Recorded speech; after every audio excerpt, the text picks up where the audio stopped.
بسم اللہ الرحمن الرحیم۔ داڑھی کٹوانے والے کا اذان و اقامت کہنا کیسا ہے؟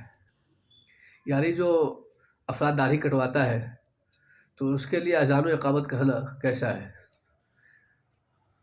تو چونکہ داڑھی کٹوانے والے کو شریعت میں فاسق کہا گیا ہے، داڑھی کٹوانے والے کو فاسق کہا گیا ہے، یہ بہت بڑا جرم ہے داڑھی کٹوانا، اور فاسق کی اذان اور اقامت یہ مکروہ ہے۔ لہٰذا اگر کوئی داڑھی کٹواتا ہے تو اس افراد کا اقامت کہنا، اسی طریقے سے اذان کہنا، اذان دینا، یہ دونوں مکروہ ہے۔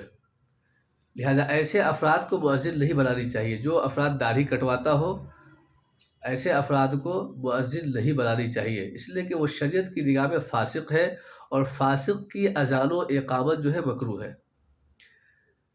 یہ الگ بات ہے کہ اگر کوئی داڑھی کٹوانے والا اذان و اقامت کہہ دے تو پھر سے اذان دہرانے کی ضرورت نہیں ہے، لیکن ایسے لوگوں کو مؤذن نہیں بنانی چاہیے۔ اللہ تعالیٰ عمل کی توفیق عطا فرمائے۔